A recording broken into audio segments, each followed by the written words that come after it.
अनपढ़ तेनालीराम ने दी बीरबल को चुनौती। अकबर का दरबार हमेशा की तरह रोशनी और रौनक से चमक रहा था। हर तरफ हंसी मजाक और ज्ञान की बातें चल रही थीं। तभी दरवाजे पर एक अजनबी ने दस्तक दी।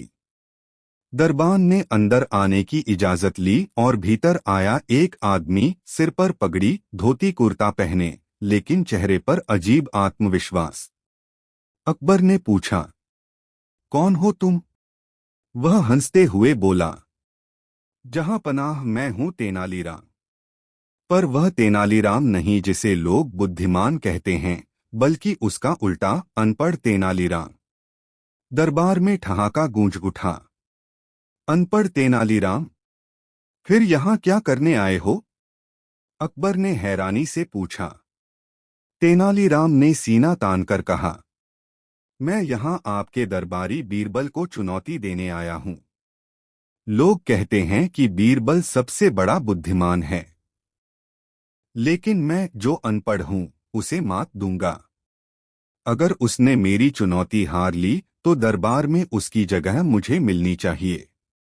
अकबर मुस्कुराए और बोले, बीरबल, ये तो दिलचस्प हो गया। क्या तुम यह चुनौती स्वीकार करोगे? बीरबल ने हंसकर कहा, जहां पनाह, अगर यह अनपढ़ तेनालीराम सचमुच मुझे चुनौती देना चाहता है तो मैं पीछे क्यों हटूं? पर याद रहे, जीतने वाला वही होगा जो दिमाग और सच्चाई से जवाब देगा।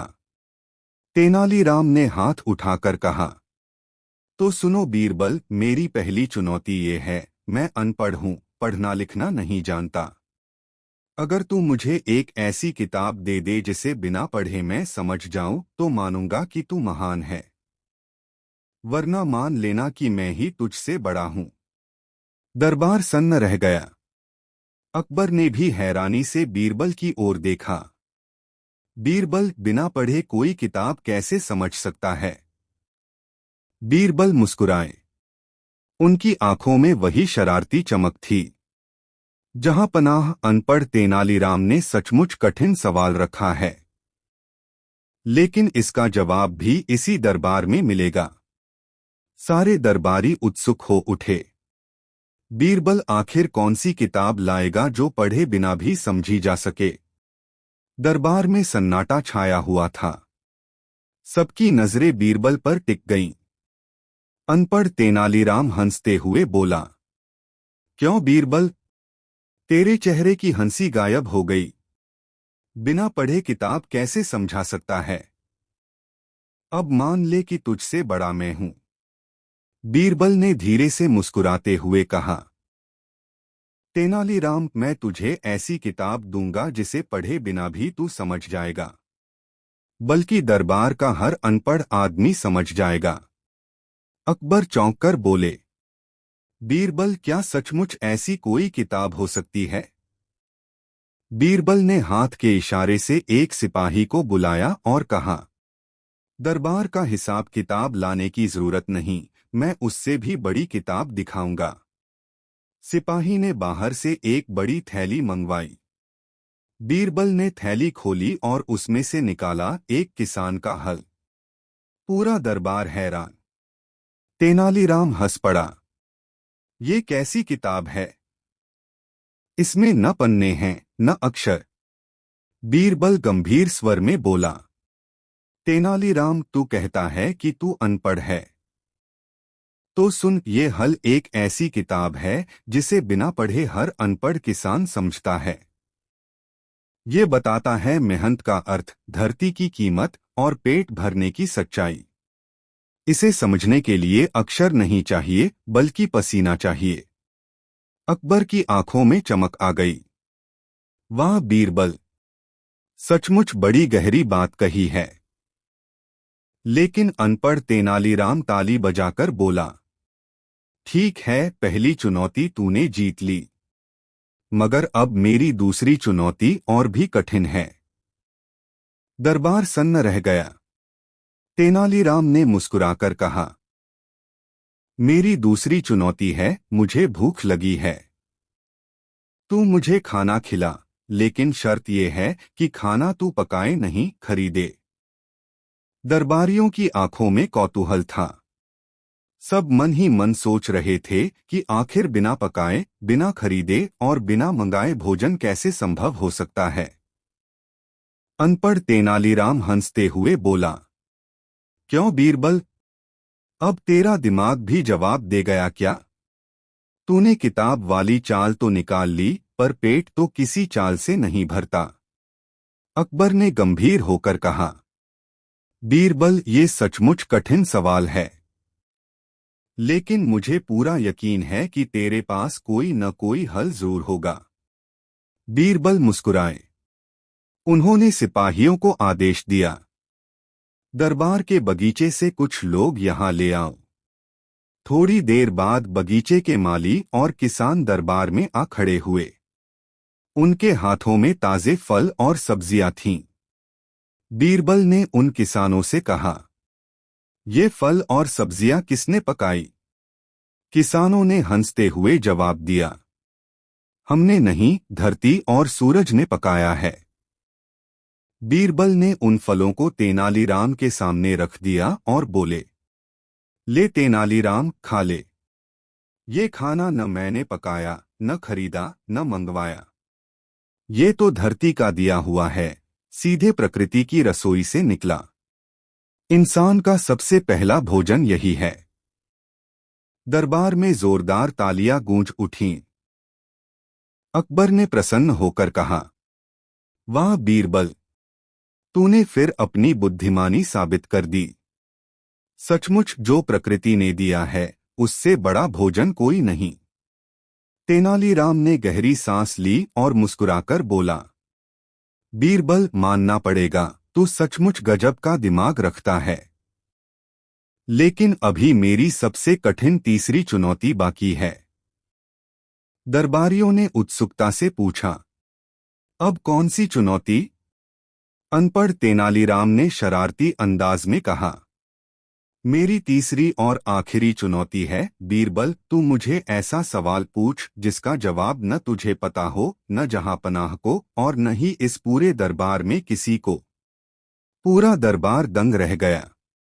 अकबर ने हैरानी से बीरबल की ओर देखा। ये तो तुझ पर ही पलटवार हो गया। अगर तू सचमुच सवाल पूछता है और उसका जवाब तुझे भी नहीं पता, तो ये चुनौती तू कैसे जीत पाएगा? बीरबल मुस्कुराए, उनकी आंखों में फिर वही चमक लौटी। जहांपनाह, यही तो असली परीक्षा है। अब देखना बीरबल अनपढ़ तेनालीराम को कैसे मात देता है। दरबार का माहौल पहले से भी ज्यादा गर्म था। अकबर बादशाह के चेहरे पर बेचैनी साफ नजर आ रही थी। तेनालीराम हंसते हुए बोला, बादशाह सलामत, अब असली मजा आएगा। बीरबल जी, तीसरी और आखिरी चुनौती है, आपको मेरे इस सवाल का जवाब देना ही होगा, वरना पूरी दुनिया मान लेगी कि बीरबल सिर्फ अकबर दरबार तक ही सीमित हैं और असली दिमाग तेनालीराम का है। बीरबल मुस्कुराते हुए बोले, तेनालीराम जी, सवाल तो पूछिए। अगर जवाब न मिला तो मैं खुद मान लूंगा कि आप जीत गए। तेनालीराम ने गहरी आवाज में सवाल किया, बीरबल, इंसान का सबसे बड़ा दुश्मन कौन होता है? और यह दुश्मन इंसान के साथ क्यों चिपका रहता है? इसका जवाब तो किताबें पढ़ने वाले भी नहीं दे पाएंगे। दरबार में सन्नाटा छा गया। सबने सोचा कि यह सवाल तो बड़ा अजीब है। अकबर ने भी कहा, हाँ बीरबल, यह सवाल सचमुच कठिन है। आखिर कौन सा दुश्मन है जो हर इंसान के साथ जन्म से लेकर मौत तक रहता है? बीरबल चुपचाप खड़े रहे, जैसे किसी गहरी सोच में डूब गए हों। दरबारियों को लगा कि शायद इस बार बीरबल हार जाएंगे। तेनालीराम ने मौका देखकर हंसते हुए कहा, बोलिए बीरबल जी, या फिर मान लीजिए कि अनपढ़ तेनालीराम ने आपको हरा दिया। अचानक बीरबल ने सिर उठाया और गंभीर आवाज में कहा, इस सवाल का जवाब मैं दूंगा, लेकिन अभी नहीं, क्योंकि इस जवाब के लिए मुझे पूरे शहर को एक आईना दिखाना पड़ेगा। और जब वह आईना सबके सामने आएगा तब असली दुश्मन खुद चलकर सबके सामने खड़ा हो जाएगा। दरबार में सब हैरान रह गए। अकबर ने कहा, बीरबल, तुम कहना क्या चाहते हो? बीरबल ने रहस्यमयी मुस्कान के साथ उत्तर दिया, जहां पनाह, सच्चाई बड़ी कड़वी होती है और यह सवाल सच्चाई से सीधा टकराता है। अगर आप हुक्म दें तो कल सुबह पूरे शहर को लाल किला चौक पर बुलाया जाए। वहीं मैं इस सवाल का जवाब दूंगा। तेनालीराम ने आंखें चौड़ी करते हुए कहा, अरे वाह, यह तो और भी मजेदार हो गया। अब देखेंगे कि अनपढ़ तेनालीराम जीतेगा या पढ़ाकू बीरबल। बादशाह अकबर ने हामी भर दी। सारे दरबारी उत्सुकता में थे कि आखिर बीरबल ऐसा कौन सा आईना दिखाने वाले हैं जिसमें इंसान का सबसे बड़ा दुश्मन खुद नजर आएगा। अगली सुबह लाल किला चौक लोगों से खचाखच भर गया। अकबर बादशाह अपने सिंहासन पर बैठे थे और बगल में तेनालीराम और बीरबल आमने सामने खड़े थे। हर कोई यही सोच रहा था कि आज बीरबल आखिर कौन सा रहस्य खोलेगा। अकबर ने ऊंची आवाज में कहा, बीरबल, अब वक्त आ गया है। बताओ, इंसान का सबसे बड़ा दुश्मन कौन है और वह क्यों साथ साथ चलता है? बीरबल ने हाथ उठाकर इशारा किया। सैनिकों ने लाल कपड़े से ढका एक विशाल आईना चौक के बीचों बीच रख दिया। सब लोग चौंक गए। ये आईना क्यों रखा गया है? बीरबल बोले, जहां पनाह, इस सवाल का जवाब मैं नहीं दूंगा। हर इंसान खुद देगा, क्योंकि यह दुश्मन हर किसी के साथ है। जो भी इस आईने में देखेगा उसे अपना सबसे बड़ा दुश्मन नजर आएगा। लोग बारी बारी से आईने के सामने जाने लगे। पहला आदमी गया, देखा तो उसमें अपना ही चेहरा था। वह हैरान होकर बोला, ये क्या? दुश्मन तो मैं खुद हूं। दूसरा आदमी गया, उसने भी अपना ही चेहरा देखा। फिर तीसरा, चौथा, पांचवा, सभी को वही नजर आया, खुद का चेहरा। दरबार में फुसफुसाहट शुरू हो गई। बीरबल, कहना क्या चाहते हैं?